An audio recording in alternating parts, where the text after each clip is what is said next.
What's up, Tiger Gang? This is JT here. It's another episode of Chatting with Carnivores.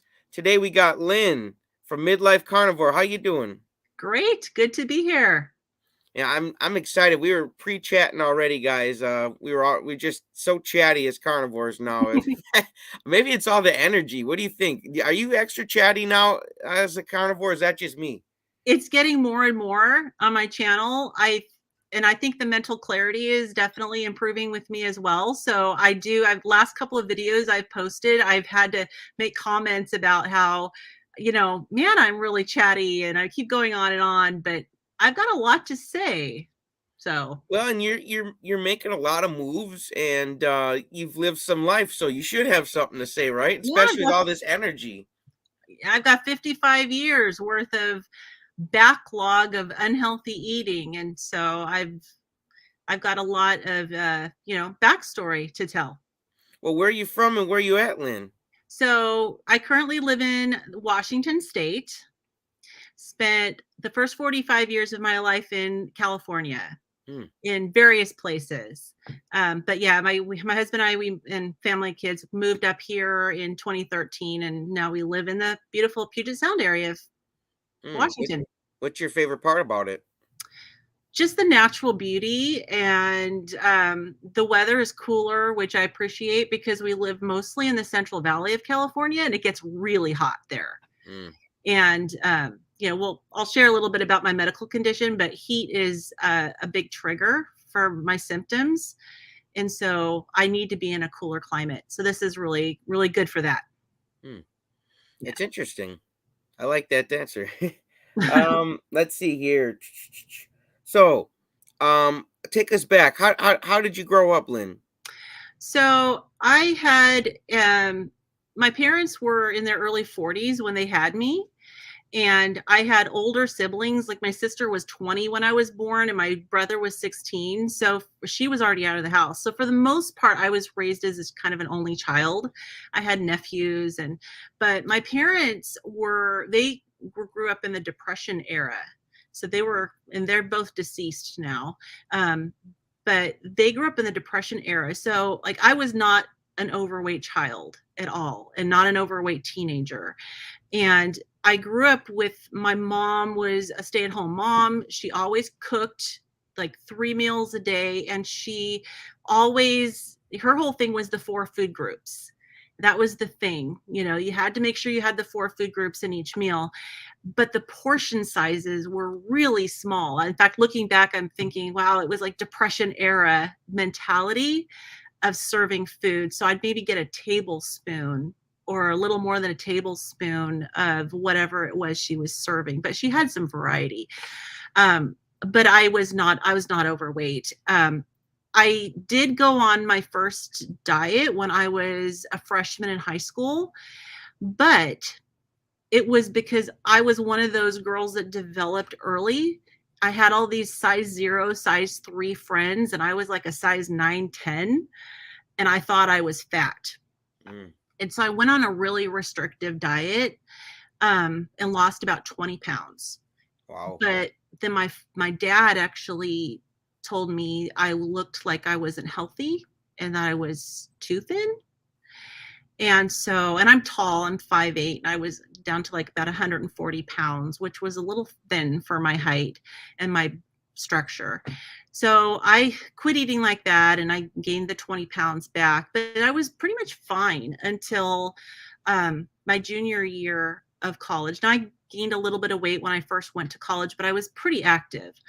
But my junior year of college, I started developing symptoms of polycystic ovarian syndrome. And what And a is that lot of exactly? so that's a female, it's a gynecological condition. It's basically, and it's really more metabolic than it is physical. It's called polycystic because poly is means many, cystics are the eggs. So it's like you produce a lot of extra eggs and they become cysts inside the ovary. So Mm. your the ovaries can't release the eggs, and so they develop these cysts inside the ovaries, and they're very painful. It My causes a sister lot had of, that. yeah, it causes a lot of menstrual irregularities, and it has causes like facial hair, some little bit of male pattern, balding, weight gain. So I started gaining weight. I started having irregular periods at the same time, and it took me quite a few years to get diagnosed with Mhm. that condition. But that's when my weight gain started. And but through my husband and I got married. We were pretty young. I was 22 when we got married.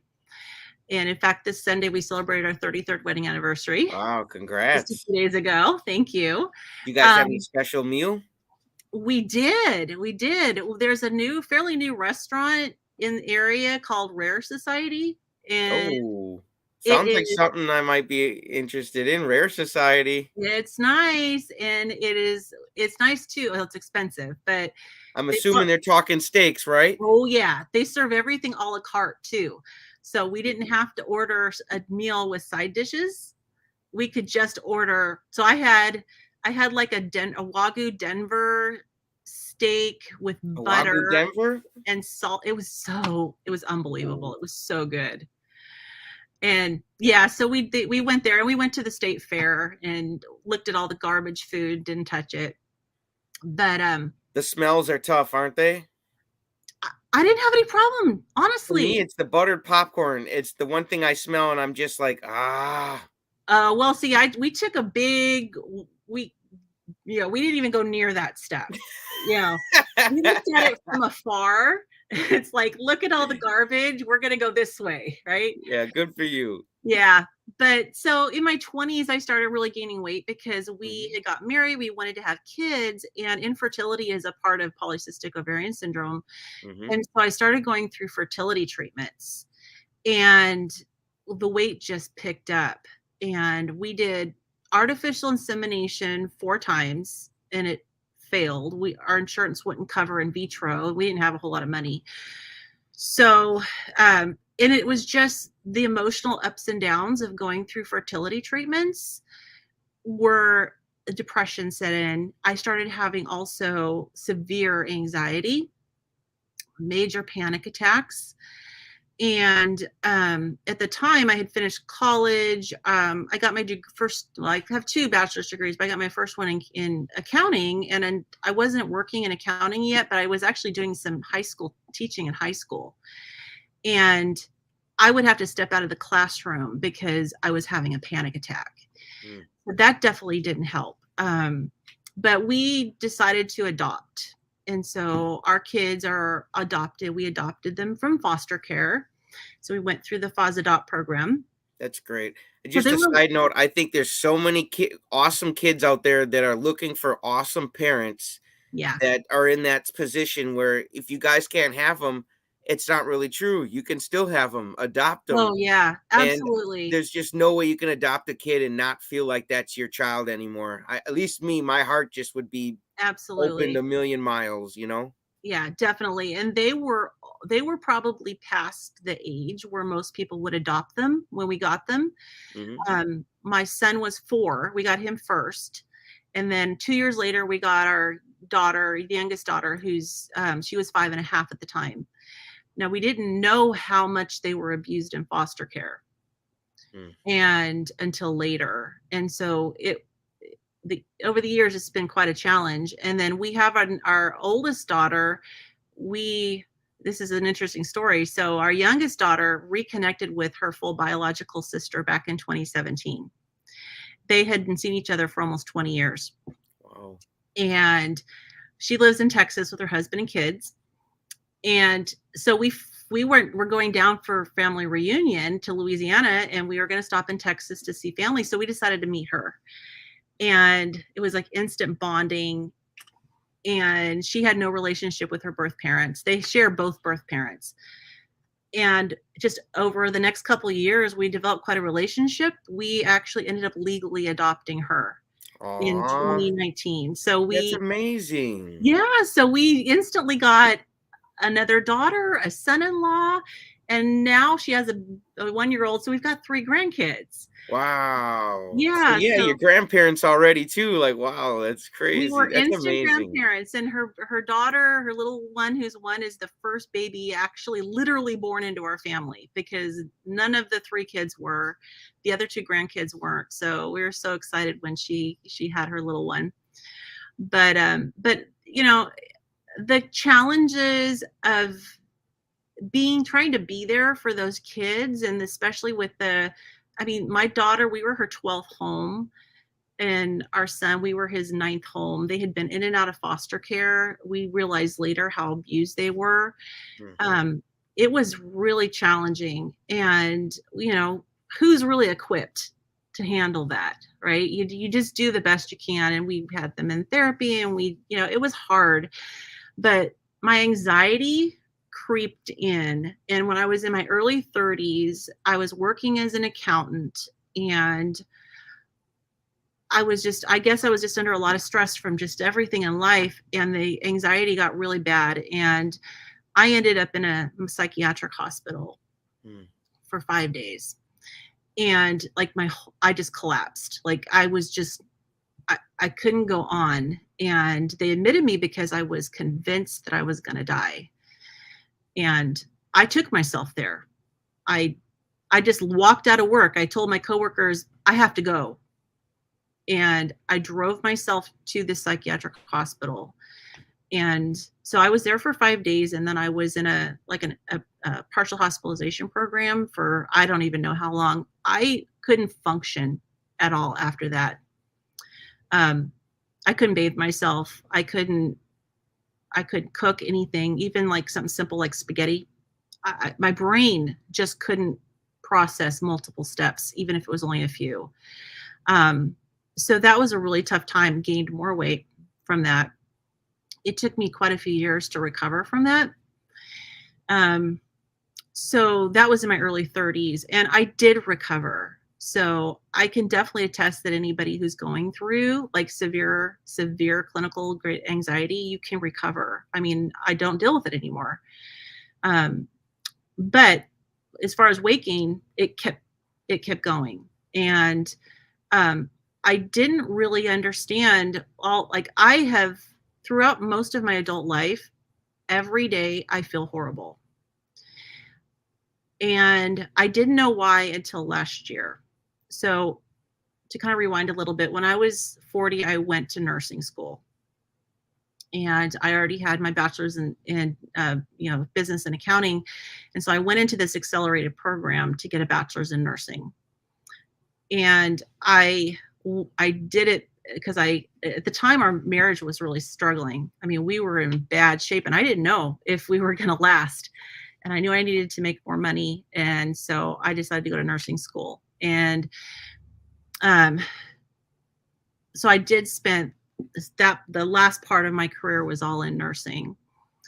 But I started having these episodes and where I'd be dizzy and I'd get like tachycardia. And then my throat would swell. I'd get nauseated. And then I knew from over the couple decades before is I had problems with heat. And like it would almost be like I'd get heat stroke really quick, but it really wasn't heat stroke. And it's like other people could tolerate heat. I couldn't tolerate it at all. I also had problems with exercise intolerance. Like I'd exercise and I feel worse, not better.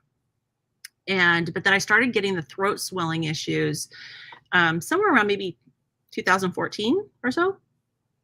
And I ended up in the ER at work. I was working in a hospital, and I ended up in the ER at work because I had an episode at work. And then a couple years later, I had an episode at home, and I ended up in the ER.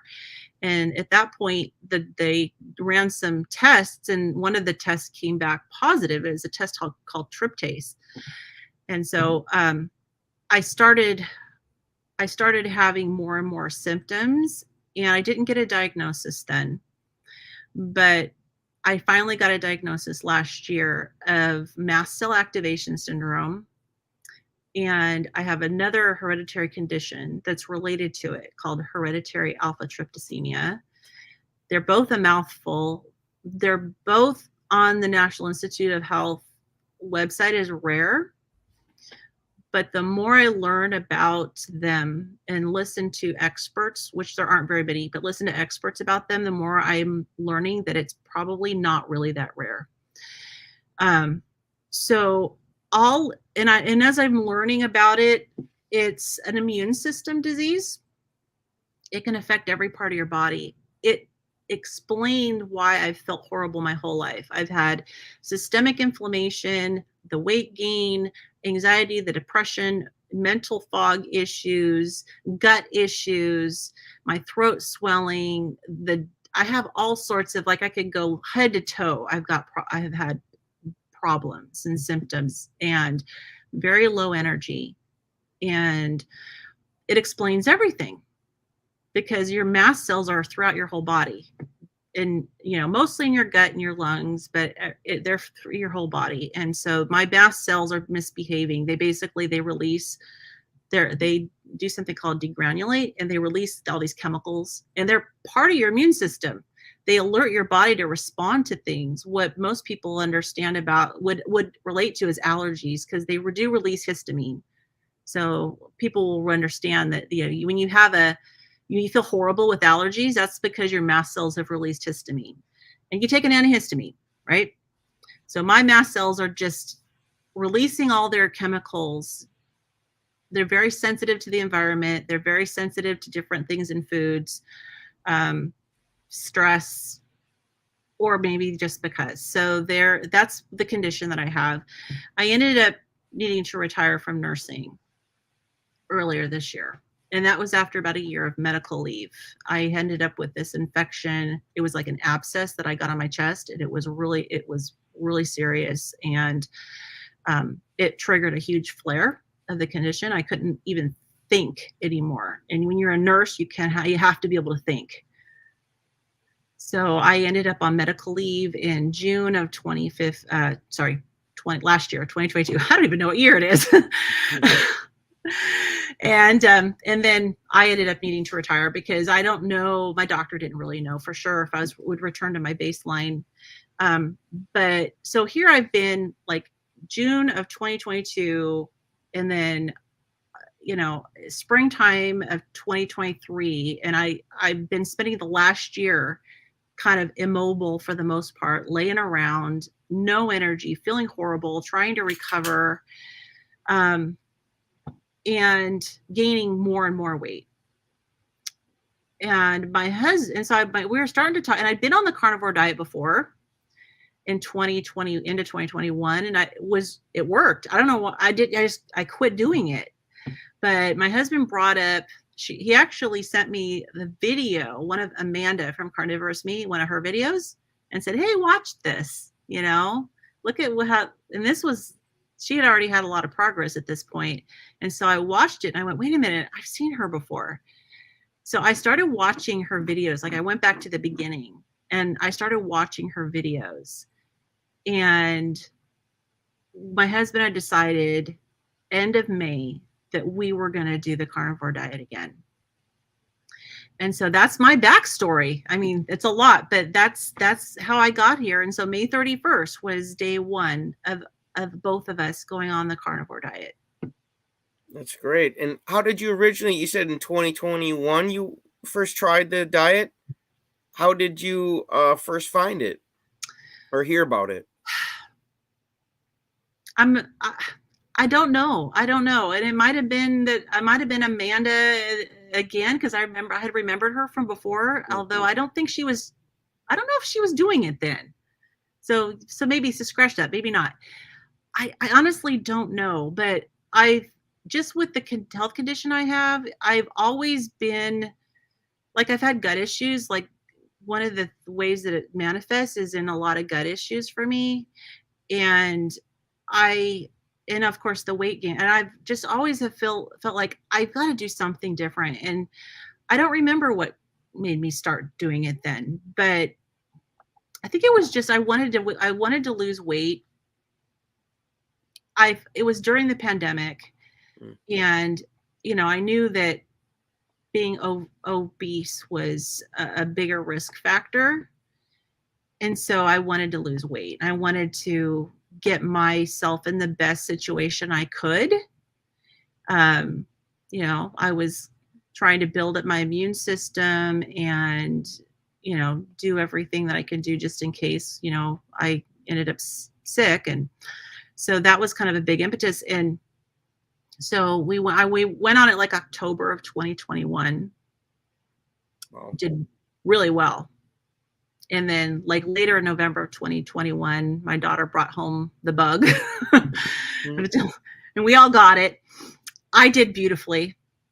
And I was the only one that was actually like preparing ahead of time. I had put together a kit of different medications and stuff. And um, I actually ended up with amazing energy. And I took care of my husband and my daughter, and we all did well. And so I don't know if it was just because my goal had been accomplished that I quit doing the carnivore diet, because my impetus was making sure I did well if I got sick.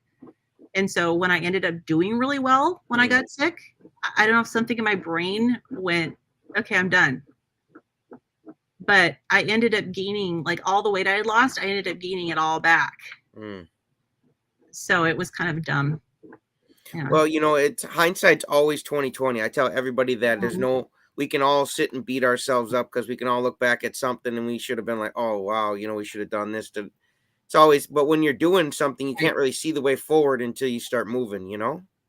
Right. And I had, yeah, and it was a tense time, too, because working as a nurse and during that period of time was really challenging. I was not working in a hospital. Mm. So that was good. I was working in outpatient. I was gastroenterology, hepatology, so that's liver and all the gut and the pancreas and everything. But back in March of early 2020, when everything went down, like I had already been working from home one day a week, because I do a lot of like telephone triage and helping patients over the phone. Yeah. So I had already been working from home one day a week. And so initially they sent all of us home, Oh. canceled all the nurse appointments, sent us anyone that could work from home, sent us home. So I'd been working exclusively from home. And then they start bringing us back in like around June. And the first time I came in, it was just, they have one of the nurses each day come in to do patient visits.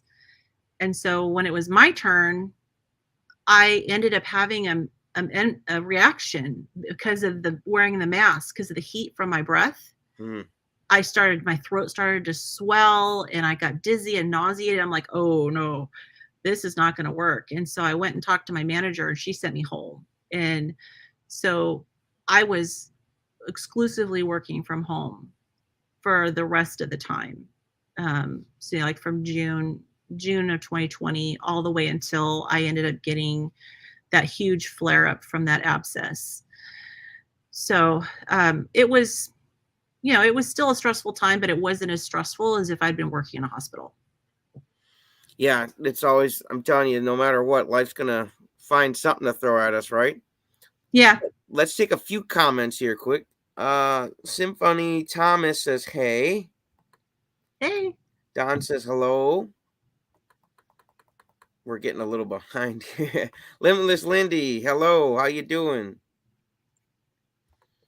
Carnivore Dog Sitter, hi everyone. How you guys doing? If you guys got a question for Lynn, put a Q in front of it. Okay? It really helps me out because it's a little easier to read. Yeah, missed one here. Yep. Nourishment Redacted. Hi there. First time here. Oh, nice. Thanks for coming. We don't bite here, right? Even though we're carnivores, we don't bite. Only meat. Yeah. So don't. I'm dressing up as a steak for Halloween, so I just gotta stay away from you guys. All of my carnivores. Is your wife gonna dress up as a stick of butter? That would be hilarious. I got to see if I can. I'm pretty sure I can find a steak costume, but a butter one I'll have to look for. That's going to be a good one. If someone's got it, I'll buy it. You can have your son be some salt. Hey, there you go. There you go. That's cute. I like that. Yeah, the perfect meal. No, that's awesome. I like that idea. I love it. No Insanity, how are y'all doing this evening? I'm doing great. How are you doing tonight, Lynn? I'm doing great. Renee, how you doing? Nourishment Redact, tired. Yeah. You gotta eat some more fat then in your diet. Yeah, that's true. Carnivore Dog Sitter, I'm ready for some football. Do you watch any football, Lynn? Yeah, Super Bowl, maybe. Used to watch a lot more football when I had family that played. My son used to play semi-pro. Oh, okay. Yeah. What was your team when you did watch? Well, the Patriots. That's all right. Yeah. Well, it's because my son too, one of his biological family members was on the Patriots. So we were a little partial to the Patriots. That's all right. Nothing wrong with that. Just seeing you guys put a Q in front of the questions for Lynn, okay?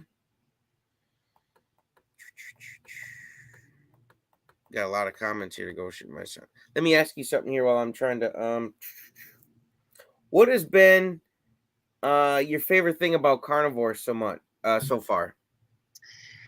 Um, I think to me it's the lack of having to think and plan. I'm not good at meal planning at all, and I think that's a carryover from when I had that severe, crash mentally.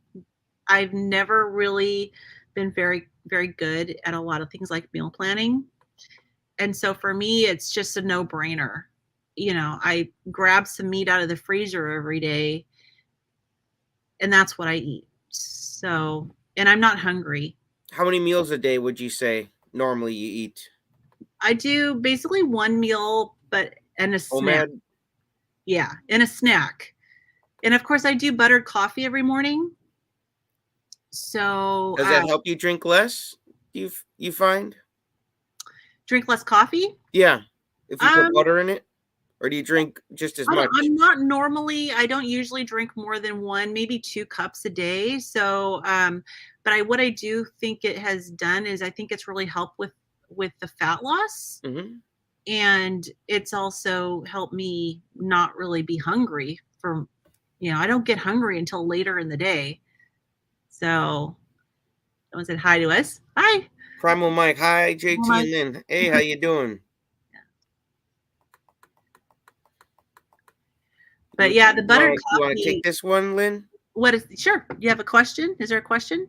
Can you see the comment? I can see a Linus Hunter. Oh, she's one of my subscribers. Hi. Yep, she says howdy y'all. Hi. Glad she's here. Yeah, I gotta get her on here. She's fun. She's always putting nice comments in there. Yeah. Yeah. Hey hiker. Yeah, seeing everybody. It's nice to see people getting to know each other, and you guys, the Lord has put us in each other's lives for a reason, to be friends, to mingle. Absolutely. And people go like, well, there's no one around me. What do you mean? Go online. There's all sorts of people around you. It's all frequencies and vibrations. You can get emails and Facebooks and numbers and subscribe. And speaking of which, let's pull up your And channel here. everyone's so supportive. And like, I didn't know how it was going to be having a YouTube channel. Guys, let's get her to 200 at least. Oh, yeah. Thank you. Hit Thank the you. hit the subscribe button. She's got the steaks right there. I'm getting hungry again. Now, where'd you come up with the name Midlife Carnivore? My husband actually has a YouTube channel, which he's starting, but he hasn't actually done anything yet. But he called it Midlife Aviator. Mm-hmm. He has an airplane, a little Cessna airplane that he flies. He's been flying since I knew him. And so I just stole it. Yeah. Has he seen any UFOs when he's been flying? He has not. Oh. And he usually mostly flies during the day. Hey, they see a bunch of them during the day, they say. The military. Yeah, maybe, I don't know. He may not be up high enough. It's just a small plane. But okay. yeah, I'm sure if he did, he'd tell me. But well, yeah, you never know unless the men in black could get to him. They're like, hey, listen. I don't know. They may have erased it from his brain. They may have erased. Yeah, it's just fun. I ask everybody all about my brother and sister-in-law have seen UFOs. Oh yeah, where do they live? Idaho. Okay, it might be a hot spot over there. Well, and they've seen him down in California too. Really? Mm-hmm. Yeah. Yeah. In fact, my brother recorded some. Awesome. Yeah, put it on YouTube. We want to watch. Yeah, I'll have to tell him. They're probably got better footage than the government's going to show us. Maybe. Who knows? Hey, you guys, make sure you ask Lynn a couple questions while we're here. So I brought something for show and tell. Yeah, show it. So I just wanted to show, like, because I like to do sous vide when I cook my steaks. And so I actually brought like my sous vide. Hmm. I don't know if you've seen one before, but this is one that you just like clamp to the side of a pot of water. Oh, okay, yeah, because I people have been talking about them, but I was like, Yeah, all the controls are up here. They light up when you plug it in, and it has like a max fill line, and you just clamp it to the side of a pot. It's made by Instant Pot, and I just take the Instant Pot, out of my unit, and you just fill it with water, and I vacuum seal the steaks. I like pre-season them and vacuum seal the steaks. And then I just plunk them in there. You can plunk them in frozen. So if you're like me and you're really lazy when it comes to cooking, it's perfect. I plunk them in there and turn it on. I don't even change the settings. I just keep the settings at like what it is at like 130 degrees. 4 hours is the default. So I just start it. And then it makes the absolute most incredibly tender steak. mm, It's amazing.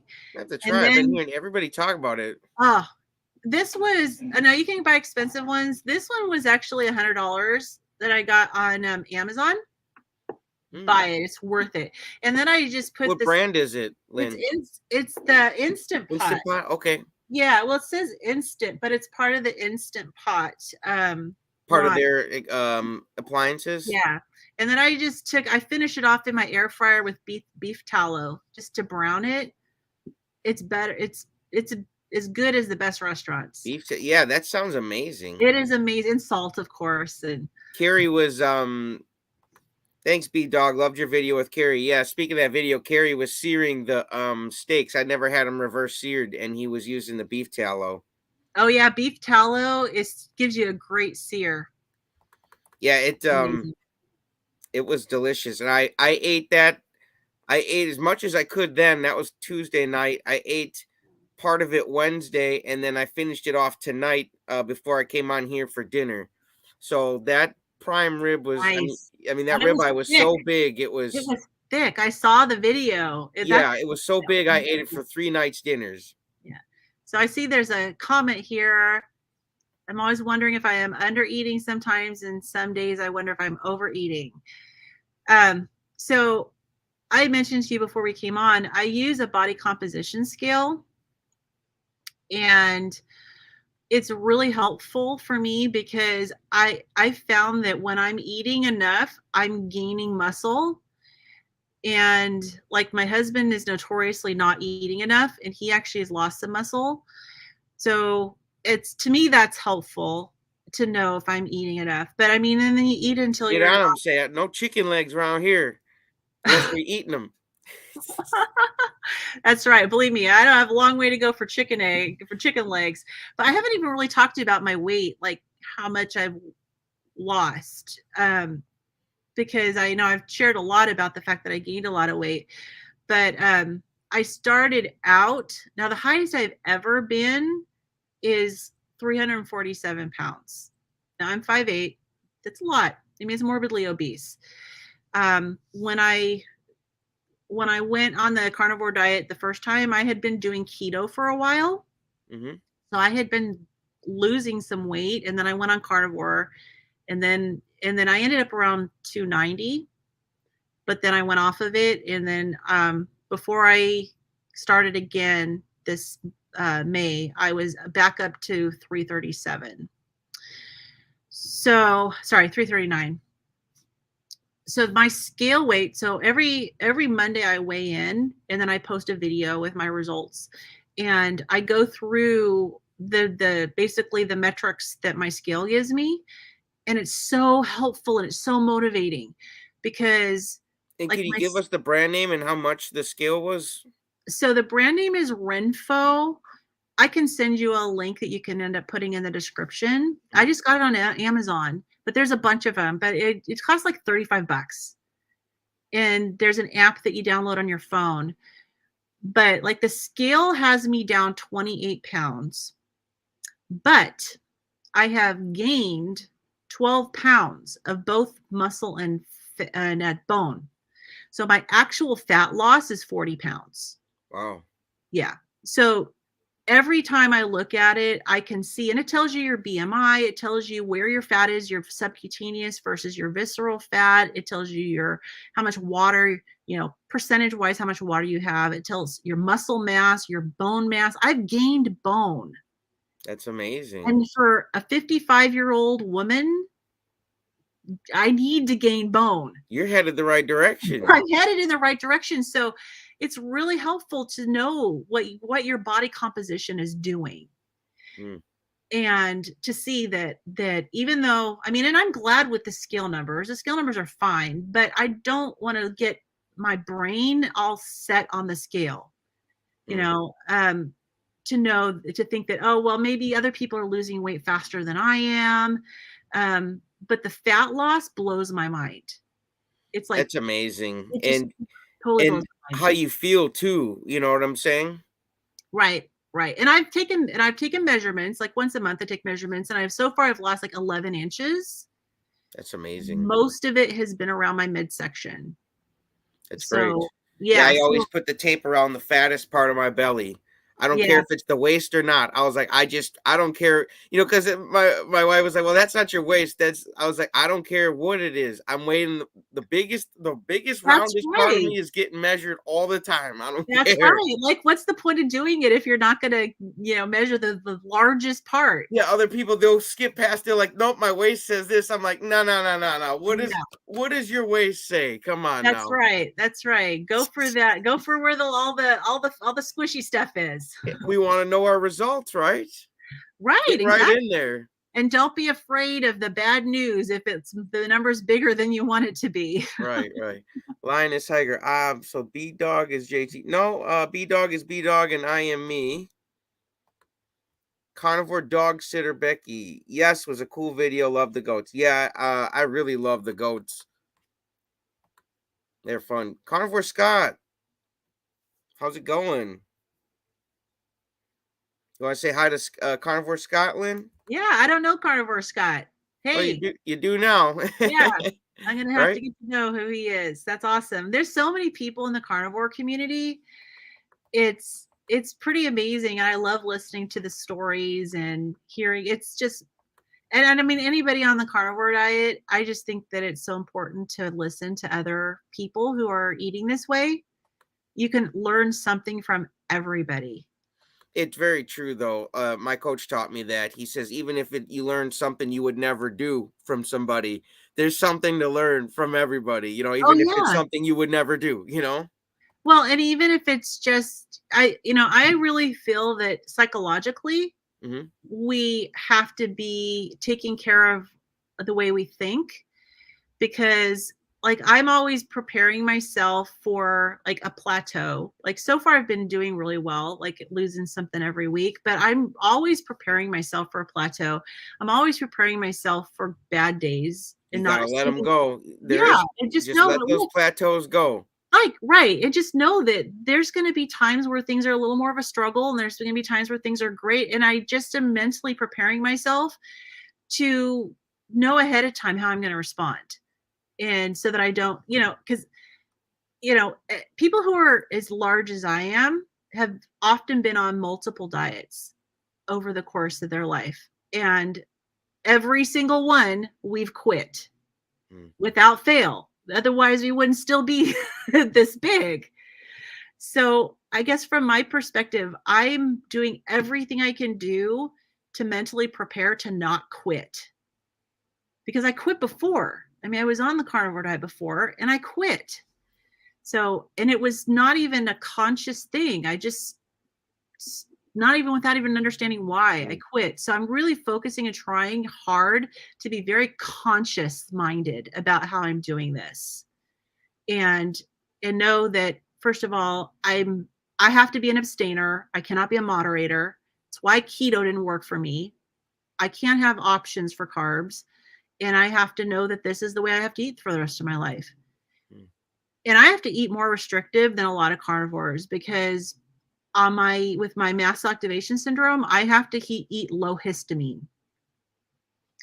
And sadly, that excludes me from eating things like bacon, which is so sad.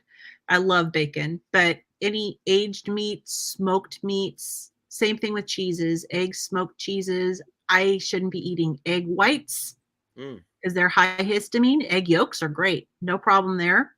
But so I can eat egg yolks, but there's a whole bunch of foods that I can't eat. So I'm more restrictive than a lot of people need to be. Wow. But I'm But also carnivore still works for you, right? yes, it does. It does. Well, when you think about, I mean, I'm sure you're familiar with Michaela Peterson, Jordan Peterson's Mhm. daughter. So, like with She eats her, just lamb, I think now, right? right. And so here's the thing, she's dealing with an autoimmune disease. So Mm. that she's found that she has to be super, super restrictive in order to get the healing that she wants to have. Now, my condition's not autoimmune, but it's an immune system disease.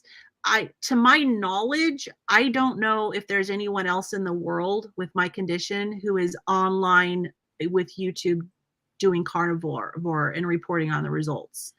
So That's if there, important then for people who have what you have and they have no idea, like nothing, no options. And well, then and here's you're like a right. torchbearer. You're showing them the way forward. And I'm trying to be really transparent because I don't want to, if it's not good for my condition, I don't want to pretend like it is.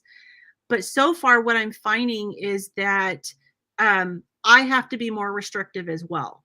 Like Michaela Peterson, not as bad as her. I can eat more than she can. But like I do the best with beef and I can eat lamb, but I don't do as well with chicken. Um and obviously I can't have bacon.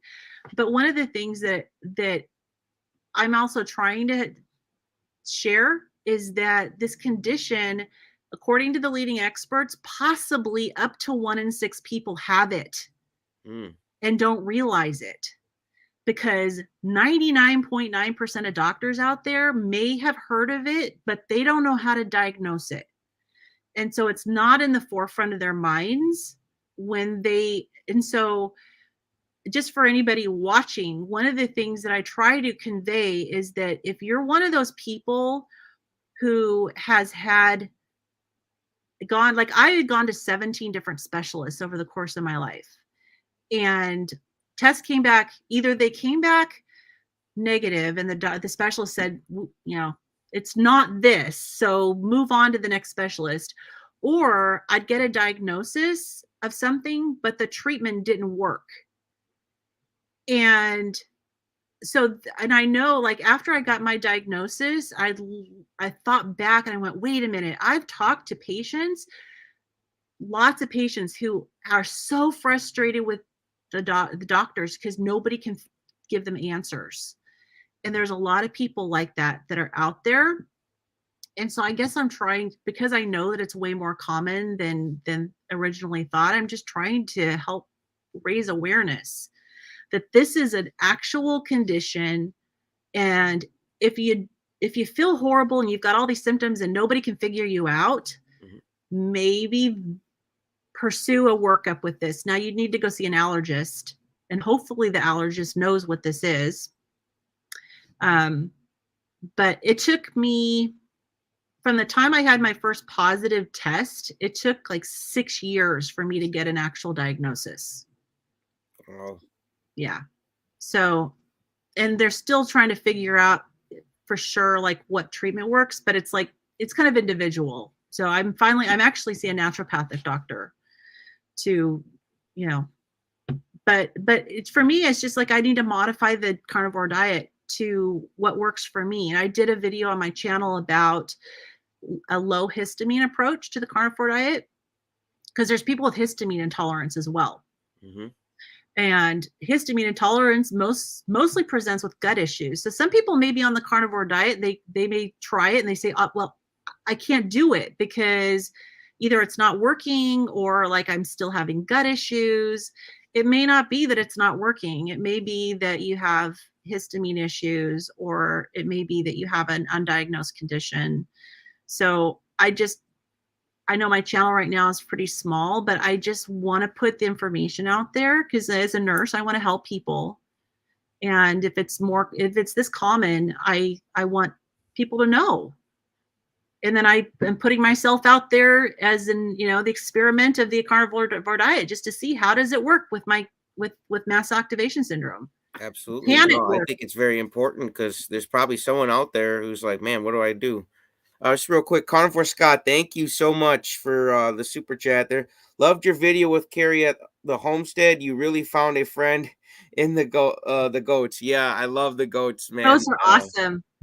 I just, man, they were so fun, and yeah, I can't wait to go back and visit Carrie and my goat friends now. The goats they Oh, got special goats spot in are my heart. amazing. Oh, they're amazing. My uncle had some goats years ago when I was a kid, and they were called Heckle and Jekyll. Heckle and Jekyll. Oh, the Yeah, goats. I like I that. I love them, and I had really, really, really blonde hair, and I was still a kid, and long blonde hair, and they loved to try to eat my hair. I don't know if they thought it was straw, but they're adorable. Goats are cute and I fun and love great goats. personalities. I want to pull up your channel quick. You guys go subscribe to Lynn's channel here. Midlife Carnivore. Look at that. She's got the steaks on there. She's got some shorts. She's got long form. She's got what you need. She's on a live right now. She's she's doing it. She's at 150 here. Let's see. 156 now. Okay, cool. Oh, bless you all. Let's keep on hit that subscribe button, guys. That would be just so awesome. I know you guys can do it. And she's got a very Yeah, cool look at my angle. rosacea. What's that? Look at my rosacea. Yeah. Which one right here? Oh, just that one that you're over there. Oh, okay. Yeah, I report back every once in a while on my rosacea because it's slowly getting better. Mm-hmm. But yeah, it can flare up pretty bad, and I'm trying. This one was funny. That's my husband. Yeah, I know. This one was funny. He lost his Yes. It's the real risk of the carnivore diet, you guys. He lost his I don't know if I can play it or not. I'm here with Dave. So something negative happened yesterday to Dave on the carnivore diet, or I should say because of the carnivore diet. So what happened yesterday, hun? Well, I had lost my wedding ring. And in 33 years, I've never had my wedding ring slip off my finger. So the presumption is that I'm losing a lot of weight, and apparently a lot of that is coming off my hands, I suppose. But anyways, I lost my wedding ring yesterday. So did you? But you did end up finding it. I did find it. Was in your backpack. I had to sort of really think through all the different places that I was sticking my hands and retrieving things out of my bags and things like that. But I did find it, so all is good. Yay! Yep. All is good. You guys, hopefully you guys saw that. Did it come through on the screen? Yeah, I saw it. Cool. Yeah, you guys make sure you go subscribe. They got a fun channel. If you're not subscribed, you're missing out. You're missing good carnivore content like that. Like that's one of the risks of the carnivore. And shout out to Scott again for that donation. Make sure you guys go subscribe to his channel. He's a cool guy. I got him coming up too. Yeah, I'll check him out. In fact, I'm gonna write his thing down. Do I have a pen here? Yeah. He's a great guy, great channel, does a lot of live streaming, and I can't wait to get to know him more too and hear his story right on Chatting with Carnivores right here. I can find a pen that works. That would be really helpful. This used to be my work desk when I was working, so it's like all the pens have not been used for so long. Oh. So I did take take a bunch of notes for myself because I still never know for sure if I'm going to have a good brain day or a bad brain day. I'm getting better. It's for sure. I'm definitely getting better, but yeah, you seem good to me. I mean, you're glowing, you're happy, you're smiling, you're sharp. I give yourself a lot of credit. It turned out to be a good brain day. I think I'm having more good brain days than bad. When I first had to go on medical leave, I would be on the phone with a patient and my brain would just freeze. And I couldn't even find my words. So I'm definitely a lot better. And so, but I never know. So No, I you're just, you're doing great. What do you guys think? I think she's sharp as a Ginsu blade. She's doing great. yeah. But I did write down a list of things that have improved. Yeah, absolutely. Let's hear it. Yeah. So, and I mean, I have like I said, I have head to toe symptoms, but one thing that's interesting is that my fingernails grow like crazy, which is really nice. But I That's a don't good know. one. Ladies like that one. Yeah. Yeah. In fact, it's a little annoying because I have to cut them all the time. But my IBS is tremendously improved. My bloating in my gut is gone. You know that beautiful empty feeling? Yes, I that have I it. I hated always feeling bloated in my I have gut. it I hated all it. the time.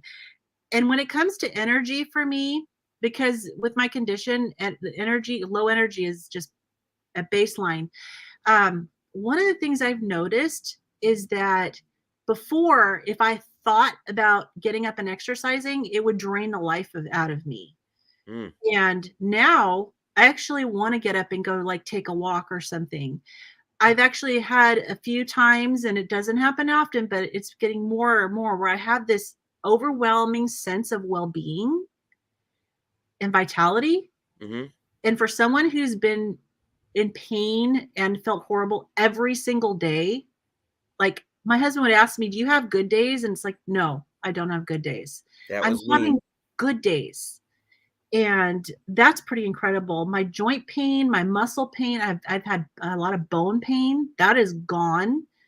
My heart palpitations, gone. Um, let's see. It's kind of embarrassing, but with my condition, there comes urinary incontinence. I would have times where my bladder would just release. Mm. Gone. That's completely gone. Um, let's see. Yeah, all my gum disease. Like last time, like I've swollen gums all the time. I went to get my teeth cleaned a couple weeks ago. Great, no problems anymore. My gum inflammation is gone. I had. Are you familiar with tonsil stones? No. Ugh. Okay, Teach us, so teach us. look them up sometime. They're so in the back of your throat, and I think anatomically, some people are more prone to them than others. There are these like pockets in the back of your throat, and it's where bacteria will settle back there, and it'll grow. And it's maybe sometimes it's because food will get caught, but it'll grow this disgusting, stinky, rancid little stuff. I don't know sure what it is, but it's stick there in the back of your throat, and it's stuck in a pocket. It's disgusting, and it causes bad breath, and it's hard to get out. And you feel it, and you feel like you got a gag, but you can't get it out. I used to have those, and they're actually really common. You're Mm. very fortunate if you don't have them. Ever since I started the carnivore diet, I haven't had them at all. Wow, that's awesome. Completely gone. So I'm very happy with that. Let's see. Yeah, I mean, rosacea's slowly improving. No cravings. I mean, I am a sugar addict, and You were. I was. Well, yeah, I was a sugar addict, and that like week 2 was the hardest, yeah, as far as cravings and stuff go. But I don't have any cravings at all. Not hungry. I still have some symptoms that are, I still yet to, they're improving, but it's going to take time. It's going to take a while. But overall, I can't say enough about it. And, and of course I can keep talking forever, but, coming from the background of being a gastroenterology nurse and dealing with people with autoimmune, like Crohn's disease and ulcerative colitis and various different conditions, I was always, even before I really was a carnivore, I was always baffled by how little the doctors talked about diet with their patients. Our nurse practitioners were better, but even, like people with Crohn's disease or, different autoimmune, when the disease was not flared up, a lot of the doctors would literally say, it doesn't matter what you eat. And like, I couldn't go back to doing that nursing again because I wouldn't be able to, in good faith and ethically, tell them that it does matter what you eat. And when their condition was all flared up, the doctors, we would tell them don't eat fiber, but it was never because fiber was inflammatory. It was always because, well, your gut's inflamed and it kind of reacts like little scrub brushes, and you don't want to irritate the inflammation. It wasn't because it causes inflammation. So the whole messaging around from a gastroenterologist around food was just bizarre. And so now I know how much healing, and red meat and fat, like they would just like stay away from that. So it was completely contrary to what I'm learning now about what the body really wants. It's just wild how we have such polar opposites going on, and that's why we've got to get this info out here. You got time for a couple questions, Lynn? Yeah. Okay. Primal Mike, question: what is the biggest non-scale victory you had so far, and what are you still awaiting to improve, Lynn? Biggest non-scale victory. Oh my gosh, I've had so many. I am very happy to not have heart palpitations anymore. Those are scary, and those have completely gone. I'm very, very grateful to have my joint pain and my muscle pain to be gone. I mean, I could go on and on as far as still what to improve. And of course, the weight loss. I mean, I'm very, very thrilled with the weight loss, and thrilled that I'm gaining muscle and bone. Still yet to improve. I have a lot of weight left to lose. I still occasionally have to take, I have these rescue medications before I was on carnivore, I was needing to take them like 2 or 3 times a week. It was because of my throat swelling, and I have an EpiPen. I've never had to use it, but since I started carnivore, I've maybe had to use the rescue medications maybe once a month, from 2 to 3 times a week. Wow. Yeah. So that's amazing. Yeah. And so again, for people that have my condition, that's a huge benefit to not be having, because that's it's like a low grade anaphylactic reaction. I didn't even know as a nurse that there were stages of anaphylaxis until I got this condition. I learned that there's actual stages of anaphylaxis. So I do actually have low grade anaphylaxis. So someone asked, Lioness, hi there, Diane, how long have you been a carnivore? I officially started May 31st of this year. May 31st? May 31st, yes. And if you weren't here, the scale is down 28 pounds, but my actual fat loss is 40 pounds because I have gained 12 pounds of muscle and bone per my body composition scale. Thank you, Carnivore Scott. I will be checking out your channel and subscribing as well. Another one. I too am a midlife carnivore. Yay! It's so nice too, because for people already subbed. Oh, beautiful. For people subscribed. Who are older, thank you, Ellie. I used to think that you're always told that once you hit 50, it gets really hard to lose weight. That's baloney. You're just not doing it the right way. The right way is to be a carnivore, and you will lose weight. Another question. What's my hobby?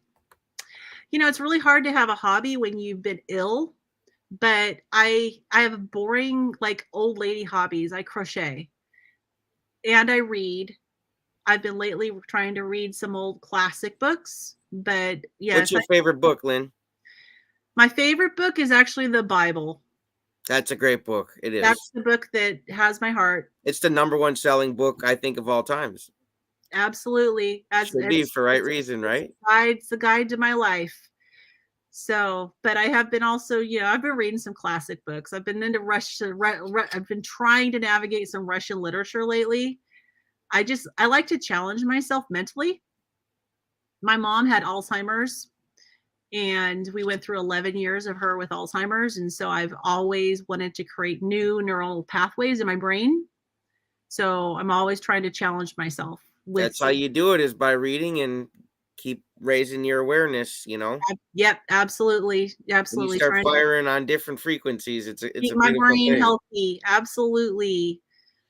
So Missed the notification to glad to join now. Yeah, and we've got it forever replays. So, because that's yeah, important when people find this, you know, that have her conditions, you know, they're gonna be like, oh man, I'm glad this video's on the internet, you know? I hope so. I mean, you can put mast cell activation syndrome as a hashtag, and I hope that people will find it. I put that as a hashtag in all of my videos because I really hope that some people will find it. Remind me after we wrap up to do that, Lynn. Okay. Okay? But But we my got some more bigger questions. concern and my bigger concern too is the people that have it but haven't been diagnosed yet. Again, Mm. up to 1 in 6 people have this condition and Suffering they're with all those symptoms, you know? suffering and doctors don't have any answers for them. Mm. Yeah. And the symptoms vary per individual, but there's definitely still a lot of similarities. Yeah. So let's see, who in your family are carnivore? Have you seen improvements with relationships with less sugar and health issues? That's a great question. So the only other carnivore in my family is my husband. And every once in a while I get him on my channel. I'm still waiting for his goofy side to show up because he is a goofball and he doesn't really show it on the camera. Um, improvements in relationships. Honestly, I think that my relationships have all been really good, but I think that's been really helpful. It's been good for my husband and I to do this together. You know, I mean, we've been married for 33 years as of this past Sunday, and you know, we've kind of settled into our life. And with me being so sick for so long, you know, it's nice to do something together. They say And for better and for worse. Why not for better, for worse, and for better again? that's exactly it. And then sick Why is it just got to go worse to worse? You know, I don't believe that. no, absolutely. And if you're both committed, you know, we've had our horrible times. There were times where we didn't think we'd survive and that marriage wasn't going to survive, but we pushed through. Our faith has a lot to do with that, Mhm. you know. But yeah, we pushed through and we're just looking forward to the next 33 years, you know. Yeah, I'm I can't imagine how you guys are gonna look in 33 years on Carnivore. You guys are gonna be hopefully like just like this. machines, you know? It's gonna look great. Yeah. Another Oh, question for you. yes, the body composition scale. And I'll send JT a link so he can put it in the description. The brand is called Renfo. They do have a bunch of varieties. So I will send the one that I bought. It's like 35 bucks. And, you know, and I have had people say, oh, well, that's not as accurate as a professional scale. Well, obviously, but But the thing is that what I'm looking at is the trends. And I am seeing consistency with the results. I'm not seeing them go like up, down, up, down, up, down, like they're just random. I'm seeing consistency with the trends. And that's what I'm really looking at is the mm, trends. that's, You know, I like the way you put that. yeah. Yeah, we can definitely get that in the description here. Let me see if there's any other cues. It's And easy. I'm not sponsored by them or anything. Like I don't make any money off of buying this scale. It just happens to be the one that I use and I report all the results from it. Yeah, I don't, there's not one product. I don't, I'm not sponsored by any product and I don't really, you know, I don't know. I don't really want to, nothing against all that, but like, I just want to keep the channel about, you know, message and content and having fun and, you know, not all of a sudden start, you know, at least Right. that's why I don't accept like all these like different emails I get for to advertise this and that. And I was like, they don't want to come to my channel and see all that stuff. Who's your, what's up, Brett? Who's your carnivore? Brett is, Brett's our carnivore. Awesome. I'm gonna have to go down the chat and because there's a lot of the people here that I don't recognize. Yeah. And I'm then gonna write have them a lot of down. channels to check out. Let's see Yeah. here. Oh, you need the scale and sous vide. I'll send JT a link for the sous vide as well. It is Can you show amazing. us that one more time? You got it next to you still? Yes. This is what it looks like. It just clamps onto the side of a pot and it just like it has this max fill line and you just fill the water up And like a vacuum sealer, pre-season your meat, vacuum seal it, stick it in the freezer, and then just in the morning or whenever, noon or whenever, pull it out, stick it in there frozen, and just set it to go. I use the default settings for 4 hours and then air fry it with beef tallow, and it's just the most amazing thing. It's unbelievably You good. guys write that down. Hope you got your carnivore notebooks out. Like, if you guys ain't got notebooks on when I'm doing these interviews, you're doing them wrong. You're watching it wrong. You know what I'm saying? Yeah. Just have a basic skill. Nothing wrong with a basic skill. I got a basic skill, and I'm doing all right. I'm doing all but right. she takes measurements. That's great.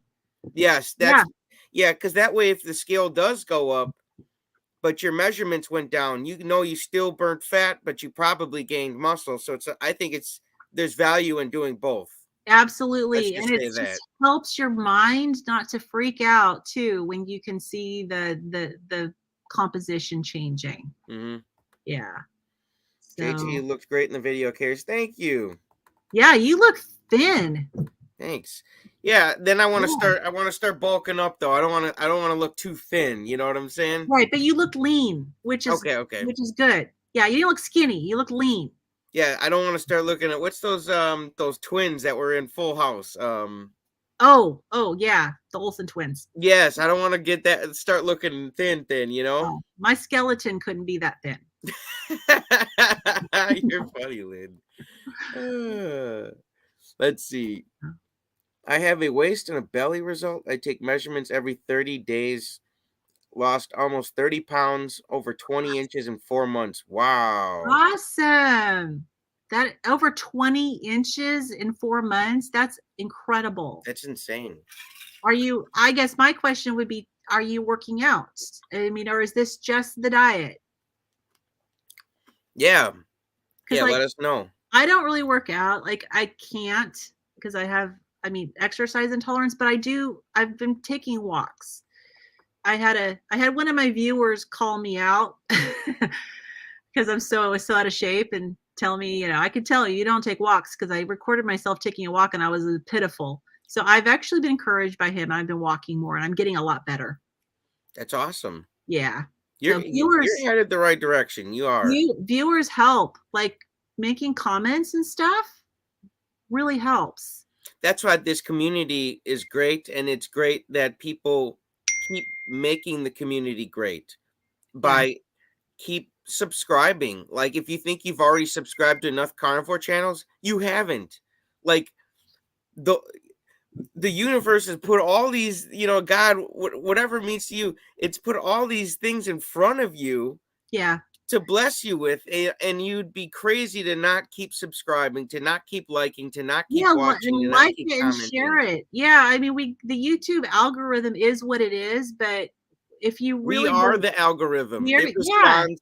We make it respond and do what we want. The algorithm, right? And if you want to spread the message that this is the right way to eat, if you don't have a YouTube channel yourself, support the YouTubers so that the message will get out. It'll just move us up in the algorithm. More people will see it, and it has to do with sharing a health message. So it can really dramatically improve people's lives that are suffering. Absolutely, it's so important. I can't. This documentary, it's just like, I just love helping them on it. It's gonna kick so many butts. I'm telling you, it's gonna be awesome. Can't wait to see it. It's needed. Yeah, Carrie's ribeye was amazing. By the way, that was really good. Let's see. I'm just looking for questions. Hey, Robin, how you doing? I interviewed her last night. She's such a sweetheart. Carnivore's grandma. I know she's on my list of videos to watch. I want to watch her interview.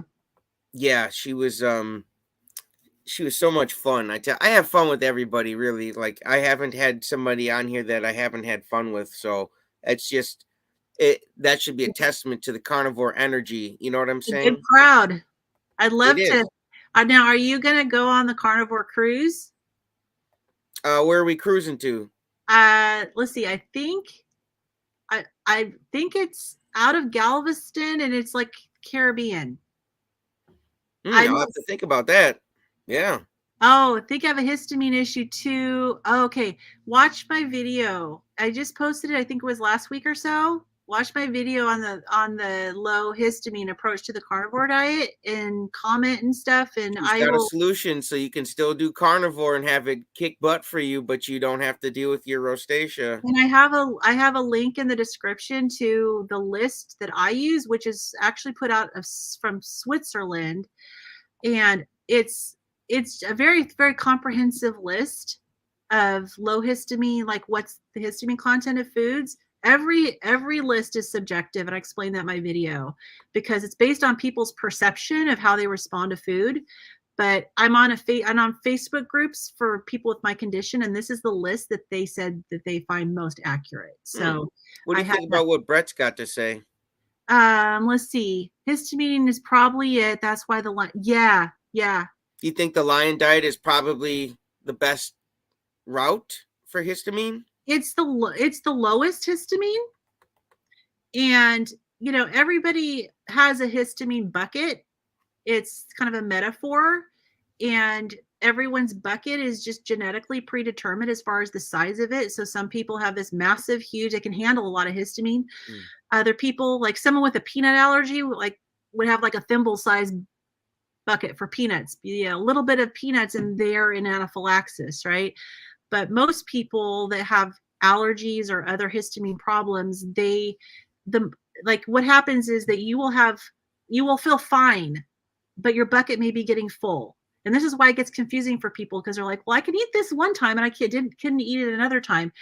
But once your bucket's full, it can just take one more thing and then it overflows and you're having symptoms. And so the only way to really deplete that bucket, drain it down, is to avoid the high histamine foods. Some people need to avoid moderate histamine foods, and some people it's an oxalate issue too.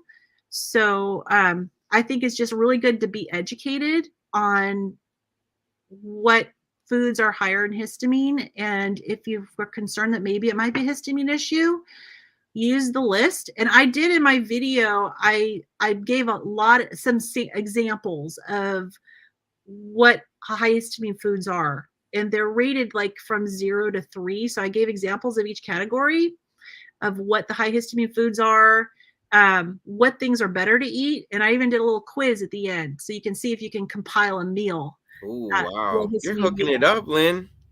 I have a background in teaching too, so That's great. between the nursing and the teaching, and See, then we need that though in this community because that all is extra value that you're providing for us community members. Honestly, Carnivore for Life says, "Hey y'all, want to say what's up to Hey. Carnivore for Life?" hi, I'm gonna go check you out once I can get through this list of all these people. You got a lot of people that comment. Yeah. There's a lot of great people in this Oh, community, and I just love that everybody loves supporting each other. And like Carrie says, a rising tide raises all this is ships. all So, ships. That's right. you want to read this one? Yeah, since being on this is low carb carnivore. So since being on the carnivore diet, I don't recall getting a cold since. Anyone else experienced this? Well, I don't really get colds. My husband, though, yes, he was getting colds all the time. And in fact, my daughter, like I said, my youngest daughter is a children's pastor. And she also kind of helps out at our church with relieving people out of the nursery. And so she's around babies. She brings stuff home all the time. My husband was getting colds a lot.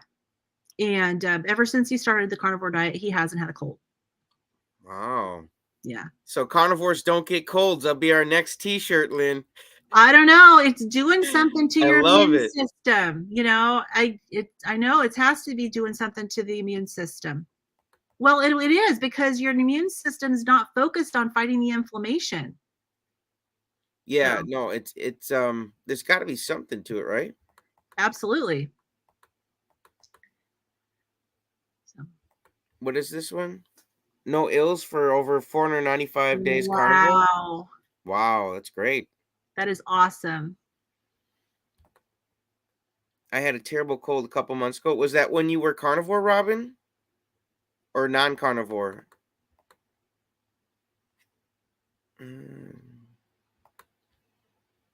Been carnivore for 11 days, no colds yet. That is funny. Yay! Well, I guess that's only meaningful if she was having a perpetual cold prior to. Yeah, make sure you guys, if you got a question, put a Q in front of it. A little easier for me to read. Oh, yeah, here we go. Oh, where am I from? I'm from Washington State, Puget Sound area, about 20 miles north of Seattle.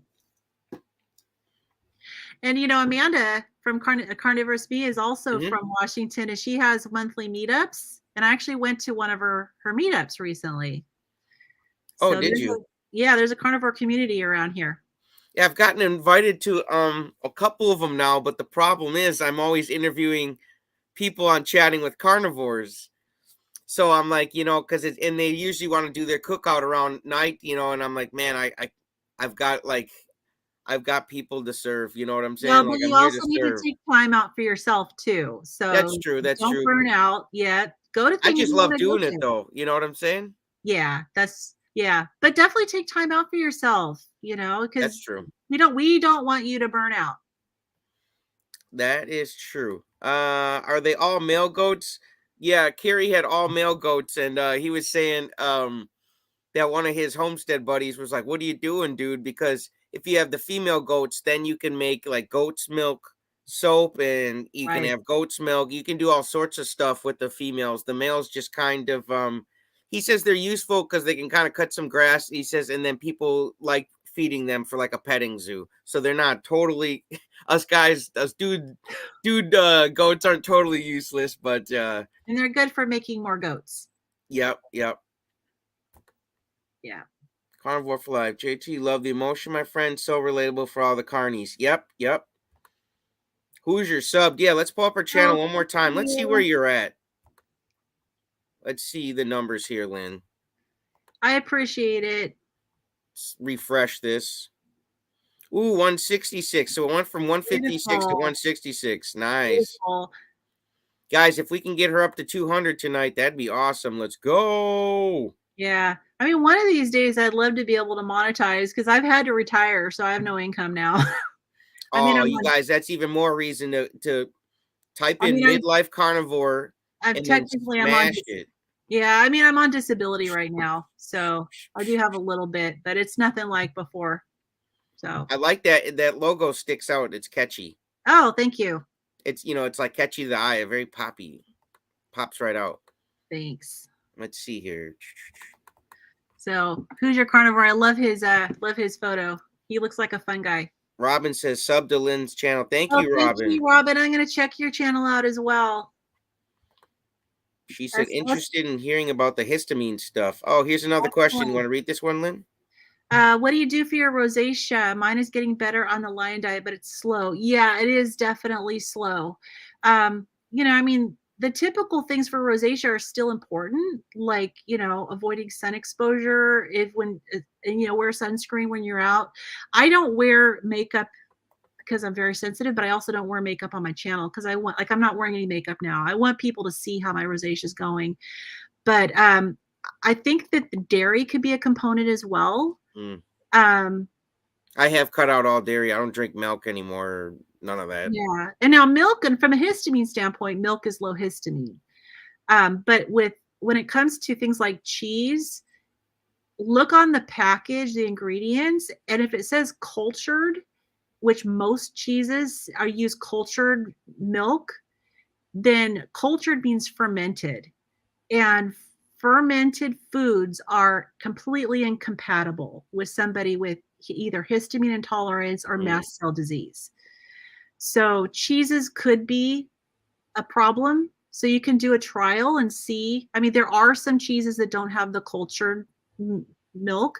Also, even though like raw milk is supposedly really, really healthy, it's very also incompatible with histamine issues. So I would check out the cheese and then definitely make sure you're protecting yourself. I look at the UV index all the time, and I I try to be out in the sun more if the UV index is low. When it gets high, I stay inside.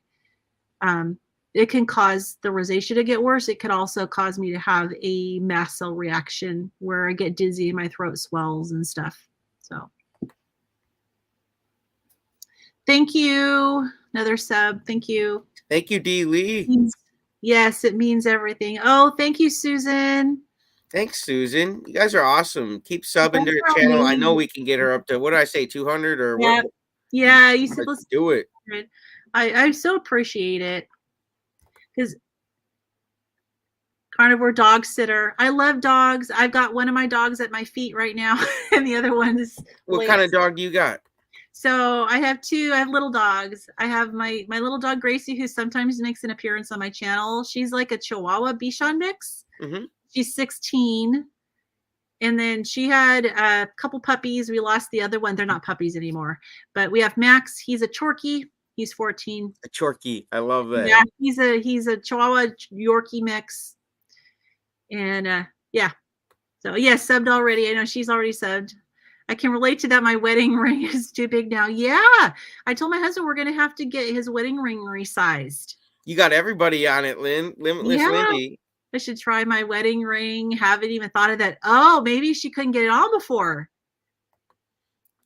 That's Thank you, Carnivore Sue. Carnivore Sue. My wedding ring, I can't get it off. So for me, when I can get it off, that's going to be an accomplishment. Oh, super thin fingers, 5.5 ring size. Wow. Oh, thank you. My husband is very nice. I am still waiting for his goofy side to come out. He is. Oh, you just give him time. He's doing good. You guys both He's look amazing. He is such a goofball. Like when the camera's off, and sometimes my daughter catches him being a goofball. He's funny. Don't try that ring on over sinker in the sand. I lose it. Yeah, unfortunately, I don't have to worry about it with mine yet because mine is still won't even come off. We're the only thing not inflamed. Yeah. Yeah. My hands and my feet definitely respond to heat. A lot of people do, but I've got these fat fingers, so fat finger. Not inflamed. Yep, I knew what you meant, Ellie. So yeah, I've had to have my ring sized up. Really? I've been told my brain is doing fine. It's sitting on a shelf under the name of Abby Normal. That's my brain too. It's getting more normal. Thank you, Paulette. Thank you, Paulette. You guys are amazing. Love you these guys. Are unbelievable. Yeah, very unbelievable. Yeah, so you felt that too, the general sense of well-being. It's a real thing. Like it actually kind of comes over you. The mind, the body, and the soul feels better on Carnivore. It just does. But it was really weird from somebody who never feels good to have that sensation. Like it was a tangible sensation. It was like I almost cried. It was that powerful. Yeah, anxiety. A lot of people suffer. If not everybody suffers from anxiety at some point in their life. So it's very important to. I got something for you. A video I can suggest for you by my coach, and okay. Email it to me. How long have I been a carnivore? Since May 31st of this year. So I am on week. I'm on week 15. That's great. Yeah. So Carnivore healing is kind of like a country and western song played backwards. You get your dog back, your house back, your house back. Yep. That's so true. That's so true. Thank you, Carnivore for Life. Carnivore for Life. I really appreciate it. I'll be checking out your channel as well. My daughter gets to, see? Tonsil stones. She needs to go on Carnivore. Like I said, I haven't got a single one. They're horrible. There you go, Robin. You can help her with the tonsil stones. Yes. No, not a single one since I started eating Carnivore. The throat. Oh yeah, isn't it disgusting? Your wife, so you understand the bad breath, right? It's so gross. Like I was so self-conscious about my breath. It was like, ugh, it's so gross. No tonsils, no stones, no hair. Oh, that's a Veggie Tales song. Oh, Veggie Tales. Oh, where is my hairbrush? Oh, where? Okay, I'm not gonna sing and I watched VeggieTales a lot when I was a kid. Have you heard the Hairbrush song? I don't remember that one though. I It's don't know funny. why. It's funny. My I've kids, seen a they lot used of to them play. though, trust me. And Well, you have a 1-year-old, right? yeah, 1.5. We've got those for him too. So Yeah, my kids used to watch VeggieTales when they were little, and my daughter still plays VeggieTales. She's got them on her playlist, and she's 27. you want to take this one, Lynn? My husband has ulcerative colitis. They told him to eat anything. Yes, exactly. 4 feeding tubes later, he's finally healthy. Yeah, I could, that's the thing is that they tell, and it's funny because I talk to people all the time that have ulcerative colitis and Crohn's, and they would be frustrated that the doctor would tell them that they can eat anything. Like when they're in remission, they won't tell them that when they're in a flare, but they would be so frustrated because they knew it wasn't true. I mean, inside in there, they knew it wasn't true, but there's so much of of not questioning your doctor that they would just do what their doctor said. And now I would always encourage people to listen to the anecdotal stories about the people, how they would respond to dietary changes. But it's like you have to be careful, like as a nurse, you have to be careful not to. I'd have to sneakily go around what the doctor said because I could get in a lot of trouble if I actually like contradicted what the doctor said. So I would have to tell people, okay, this is what the doctor says.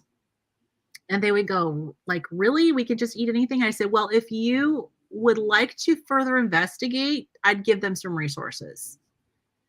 But really yeah. all you could do, right? Yeah, it doesn't make sense that when you have a gut disease, that what you put in your gut doesn't make a difference. Wow, that type of advice. It's almost like if you have lung disease, what you inhale doesn't make a difference. Right. I missed the last comment. Oh, what did you see? It's ulcerative colitis. It's an autoimmune disease of it's really more the colon. Yeah, that was this one right here by if it doesn't matter what we eat, why do we have my plate? This I don't know. Yeah, it does matter. It does matter. Thank you so much. I appreciate her comments. She comments on my videos a lot. And I always appreciate her comments. Yeah, you guys, Lioness Hiker, go subscribe to her channel too. Yes. Yeah, she's super supportive. VeggieTales. You guys like the VeggieTales, huh? Yes, love VeggieTales. Yeah, my daughter and I will break out. Oh yeah, it's unlocked an old memory. Oh yeah, we also will like the pirate song, the pirates who don't do anything, and the cheeseburger song. Yeah, we've got a whole bunch of those. Tell me about it. I had several doctors tell me my boils were caused by bad luck. LOL. Is that even okay? That's a new one. I've never heard that. Like you're just unlucky. Is that what they meant? You're just one of those unlucky people that gets boils. Yeah, that's probably sounds like something a doctor would say. Actually, boils too. There's a condition I can never pronounce it, so I wrote it down.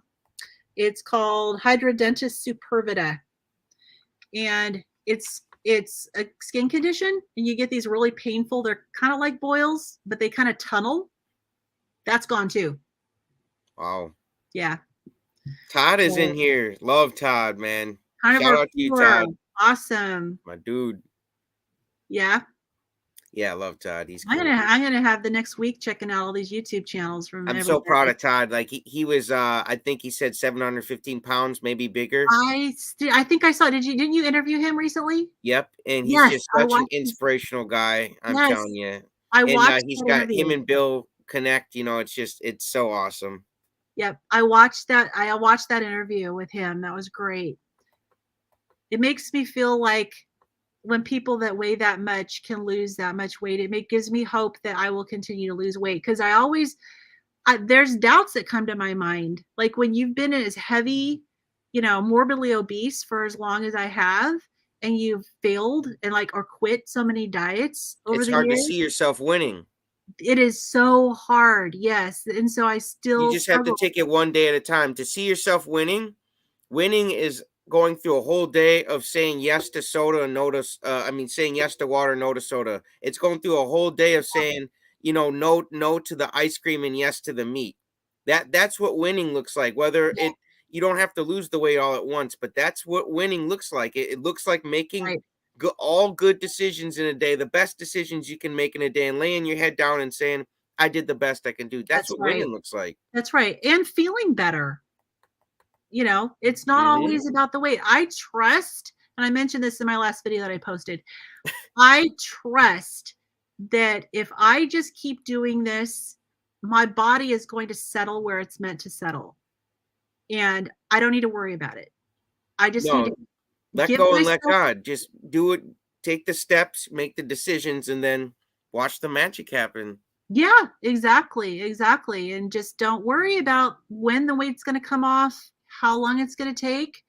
Just know that eating the right way, I'm going to be better off tomorrow than I was yesterday. Mm. Rick is in here, the 40-year carnivore. Guys, he actually grows veggies and fruits. He's got more bananas than a movie monkey. I'm telling you, and Really? he gives them away. Wow. Wow. Right, right, Rick. He Doesn't got eat more them. bananas than a movie monkey. Doesn't eat them though, huh? Mm-mm. So the 40-year carnivore, okay, does that mean he's been a carnivore for 40 years or he's 40 years old? He's been a carnivore for 40 years. Wow. Since when did he start? 1983, Rick. That's incredible. Yeah, and he hasn't had a heart attack yet. He's up in here going quackers or going bananas today. Wow. That's pretty amazing that people can do that long term.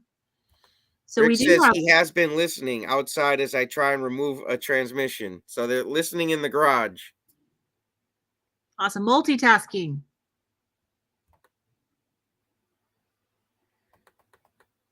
My skill is antisocial. It keeps saying one at a time. I'm sensing that Carnivore Scott is hilarious. He's funny. I like him.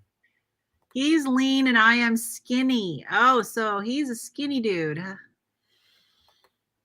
Yeah, Rick is but he can eat a lot of meat, and Yeah. it just goes somewhere. I don't know what Got that dimension it goes metabolism. to, but Thyroid? Yeah, I don't know. Maybe an overactive thyroid. You never know.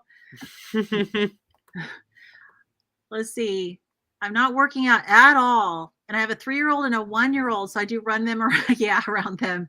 Yeah, absolutely. Well, that's nice. I mean, theoretically, if you eat right, you shouldn't have to like purposely work out. My wife lost 60 pounds with her divorce, but she gained 316. So does that mean that she married again and the guy weighed 316 pounds? Sounds like it wasn't a fair trade Sounds there. like a downgrade. Hey buddy, I just ordered a crazy twisty straw. Game on, bro. Yes. Nice, nice. I'm all about twisties. Life's too short to not Yeah. I'm just use a twisty straw. That's right. I'm just wondering with the people who've lost like a significant amount of weight, like have you talked to them about the skin, like excess skin? Oh, I remember Dr. Barry though. I haven't talked to them about it, but Dr. Barry says if you just like fast, your body will Like start give to it eat the time? skin. So I was like, that's interesting. Yeah. Yeah, I do wonder about what's going to happen with my skin, over time, but I guess I'll just cross that bridge when I come to it. Yeah. Better to have excess skin. So, okay, Yeah. so he has exercise intolerance too. Okay, exercise intolerance is one of the symptoms of mast cell activation syndrome. It doesn't mean that could be the only thing that could cause it, but it's a real thing. Like if you exercise and you feel worse. Yeah, you should wait until your body starts reacting to the nutrition you're putting in there, and your body will start to beg you then to go on those walks, to pick up the dumbbells, and because if you're not feeling it, don't Yeah, push yourself, let the right. nutrition start to work. Right. And two, and it depends too, like on how deconditioned you are, how much excess weight you have. Like I cannot push myself because I will injure myself at this phase of where I'm at because I still like my latest weigh in, I was still 311 pounds. So I have a long ways They to go. want to talk about the carnivore cruise. There is a carnivore cruise. Look it up. I didn't even know about it until Amanda from Carnivore's Me went on the last one. So I'm gonna have to see, like I haven't registered for it. I'm gonna have to see how my heat intolerance is when we get closer to the date because it's a Caribbean cruise and it's also I think in June. So if my heat intolerance is still pretty bad, I'm not going to be able to go. Like I'm not. My son's getting married. Like both of my two youngest are getting married, and my son's getting married in December in the Philippines, and I can't go because it's going to be really hot and humid, and I would probably end up in the hospital.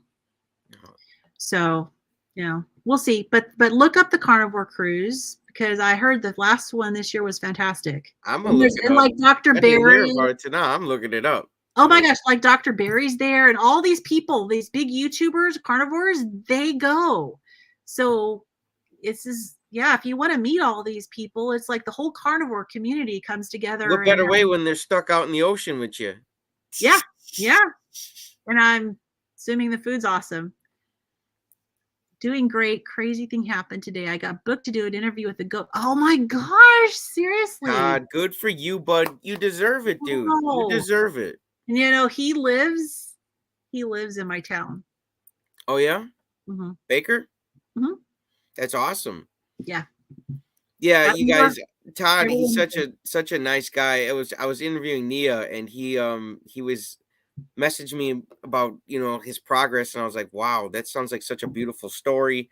And then not only was it a great story, but man, Todd is such a cool guy. Like he's just, you guys aren't subscribed to the Carnivore Cure, you're missing out, man. I'm telling you, Todd is that dude. You can tell just by the cowboy hat he's wearing. He's not playing no games out here. Yeah. Wow, that's great. That's awesome. My husband finally discovered Sean Baker. Oh yeah? Yeah. It's funny. Like he didn't even know about him until just recently. And then he goes, you know that ripped doctor is from our town? Yeah, Chafee too. He's Carnivore Cruise.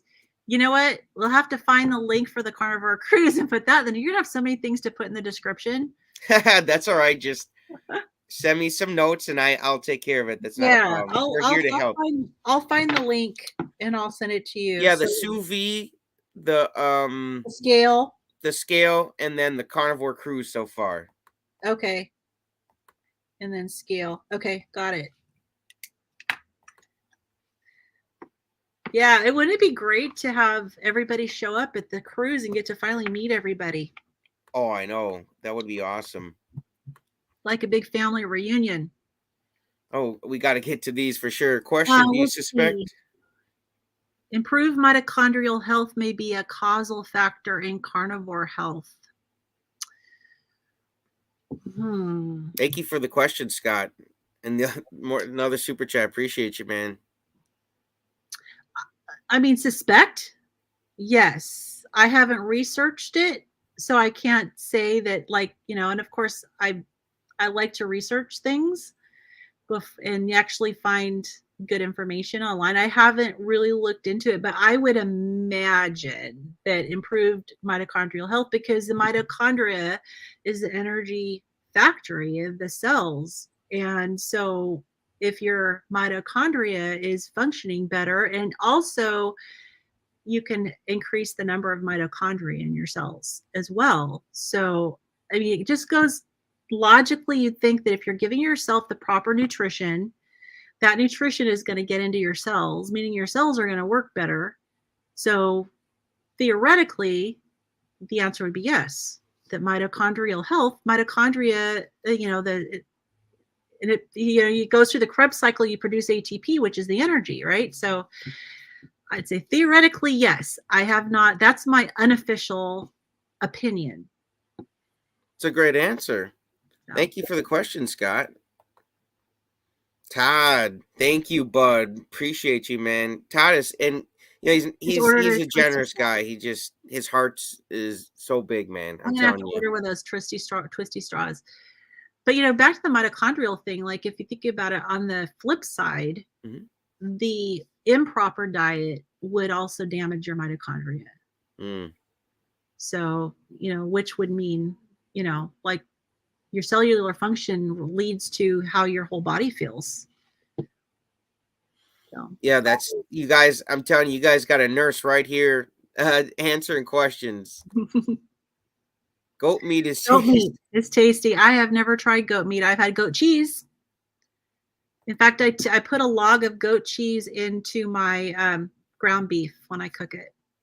I have 2 adopted daughters. Oh, thank you so That's much. awesome. Adoption is amazing. I think, Adoption is amazing. yeah, Yes. even adopting kids and animals. Like I would promote chatting with carnivores. If I'm gonna endorse anything, that's what I'm endorsing for sure, right Yeah. off the bat.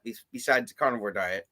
And it's funny too, as an adopted parent, there's people all through, after we got the kids and stuff, they would say, oh, you're such a saint or whatever. And I never felt that way, because the bottom line was I wanted kids and I couldn't have kids. I couldn't get pregnant. And so for me, it was selfish. But, I guess other people don't see it that way. But for me, it was totally selfish. I wanted children. And But this is I'm sure they're glad you're selfish because now they've got great parents. I love my kids and grandkids and everything. It's amazing. Are you on Instagram or email? So my email is midlifecarnivore@gmail.com. I'm not on Instagram yet, but my husband keeps telling me I need to start an Instagram account. So yeah. That's another way to show your progress, Lynn. Yeah. At some point, I honestly, yes, you can write to me. Yes, absolutely. In fact, if you want to give me your phone number, I'll call you and we can talk.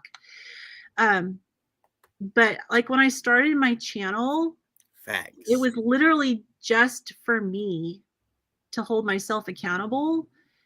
I like a vlog. I never expected anybody to subscribe, to be honest. Well, they're subscribing. Let's see what you're at quick. I look like a peasant from Mighty Python. I can relate. Go look at some of those YouTube shorts I put on my channel where my rosacea is all flared up. It's Ooh, horrible. 171. Let's go. Oh, beautiful. Thank you so much. You guys, we're getting there. I appreciate it. This is long, JT. I feel bad not like answering people's questions, so I'm just trying to get through them, and then as long as you're okay with it, otherwise if you gotta go, we'll wrap it up. I'm totally fine. Yeah. Like I have no life. I'm retired. Well, here's another question for you. How do you know if you are sensitive to histamines? So in short, like first of all, watch my video, because I do answer that question on my video. I go through and I review, and I have a visual too. Like it's a different video for me, because it was a PowerPoint presentation. And I'm in the corner talking. So I spell out all the symptoms. So there are, the biggest thing is gut issues, but it can affect other areas of your body as well. But the biggest thing is the gut issue, because histamine receptors, you have a lot of histamine receptors in your gut. Now also in your lungs. That's why, like, you've heard of, like, with antihistamines, there's H1 and H2 blockers that are the most common. H1 blockers are for your airway. And H2 blockers are for your gut. So a lot of the histamines are there. So it does present with a lot of gut issues for most people.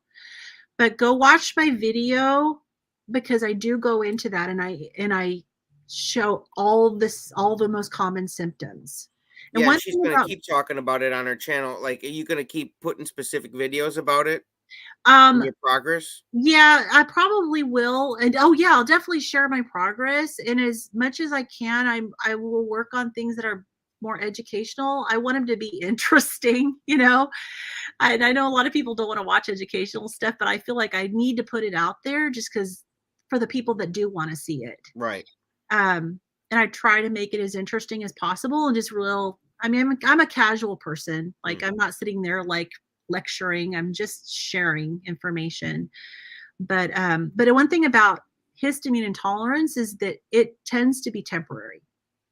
There you go. Whereas mast cell disease, as far as they know, is permanent. It's lifelong, progressive, incurable. I would love to prove them wrong. I don't know if that's going to happen or not, but I'd love to see if the right human diet will make a difference. But histamine intolerance, yes, is supposed most people it's temporary. Twin Maple subbed. Thank you so much, Twin Maples. Where is that? Another carnivore homestead. I would love to lose enough weight and be healthy enough to move onto a homestead. I've always wanted to be able to raise, my own food. And Me too. I just have no skills for it, so I like to hang out with guys like Carrie. yeah, like can I move into your guest house? Yeah, right. Yeah. Yeah. Carnivore I here know. subbed. Thank you, Todd. Yes, thank you, Todd. I'll be checking your channel out and subbing as well. Were you on keto before carnivore? I was before the first time I went on carnivore, which was in 2021. Actually, I went on keto for about 2 years.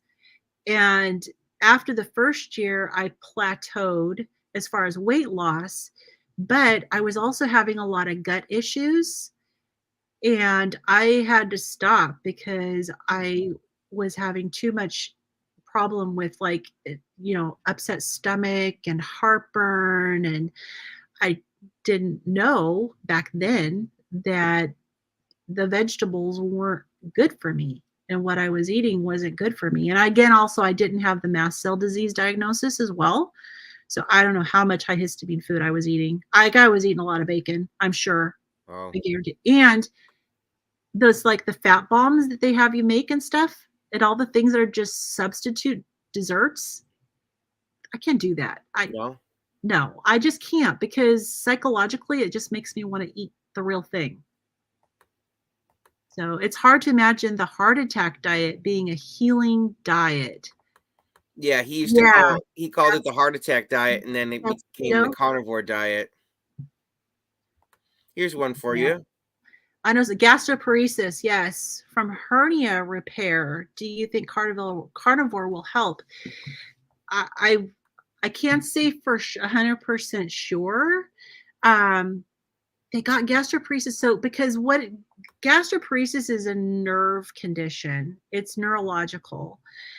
And so I would imagine that over time that there may be some healing to the nerves, but I can't say for sure that I know that for sure.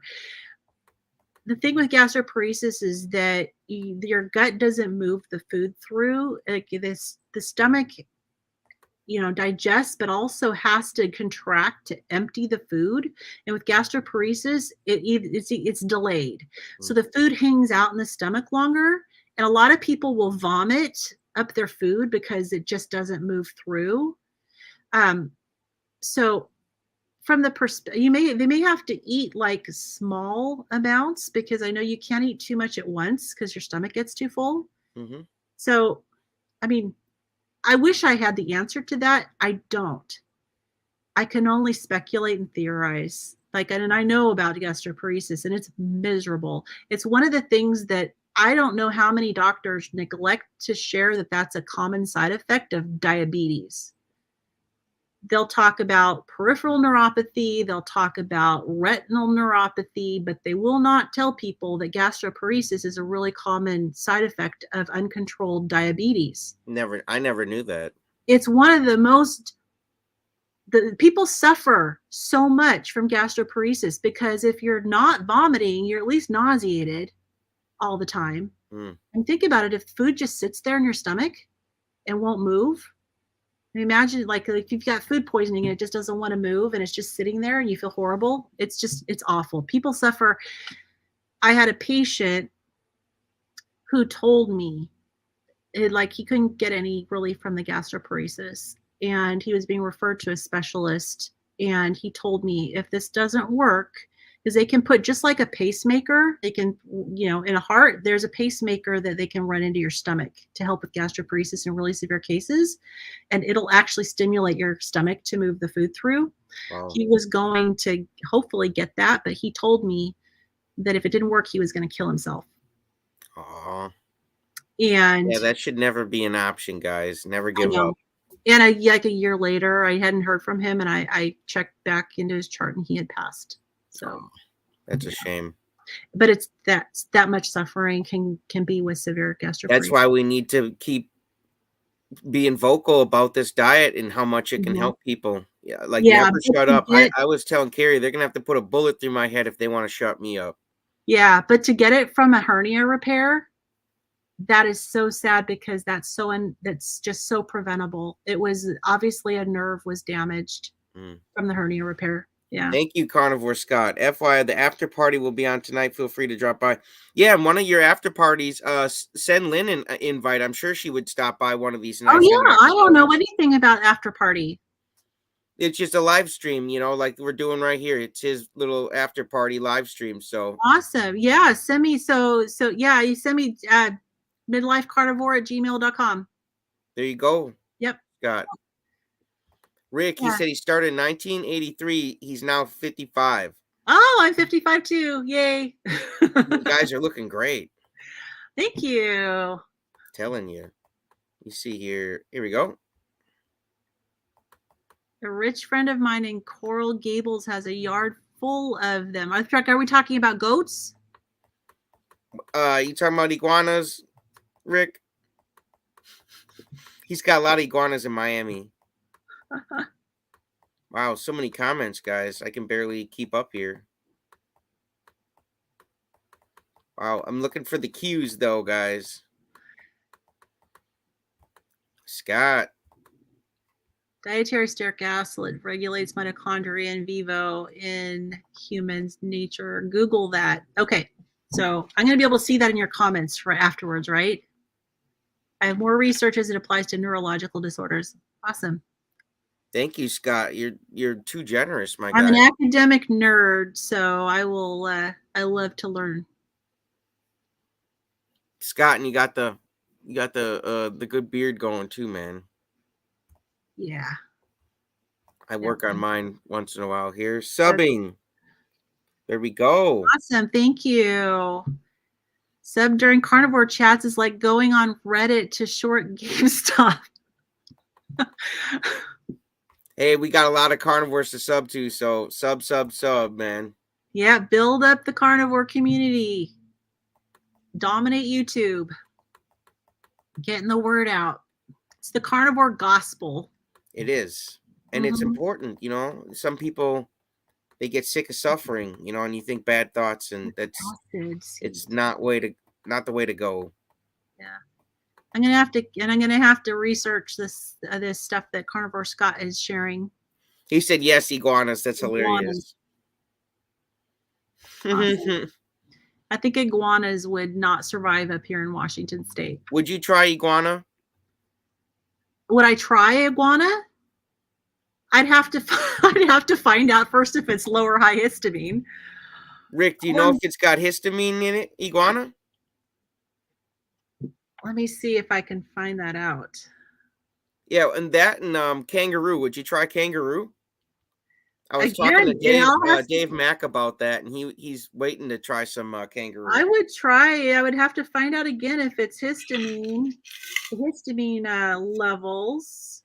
Yeah, I was talking to Sophia from Sophia Eats Steak, and she said she's looking forward to trying like all sorts of wild meats and stuff. That's my carnivore twinsy. Me and Sophia started carnivore diet on the same day and didn't even know it. Wow. Yeah, I don't see anything about iguana and histamine, so I'm not sure. It might be good to go. I don't know. Another thing with histamine, it's like it has to be fresh. So like if food is left like in the refrigerator, like I can eat it if it's been there for a day or two. Some people with mast cell disease can't eat it and leftovers at all unless they freeze them right away and then defrost them to eat them. So, you know, I don't know, maybe really fresh iguana would be fine. It's like chicken or fish. I think a lot of people say that something like this, something like that. It tastes like fish, tastes like Yeah. chicken. Now, what it tastes like though doesn't necessarily mean that it has the same histamine When I issues. did talk to Rick, he said his favorite part about the iguana was the tail. As far as taste, Yeah. well, it's probably like a turkey neck. You know, like when you cook a turkey for Thanksgiving and the neck has all the like really tender meat right in the middle, like all the different vertebrae. I never tried that. Oh, it's good. Yeah. How do you like is there a lot of bones in there, I A suppose? lot of bone. Yeah. Yeah. So, So I how do you mean, like how do you serve it?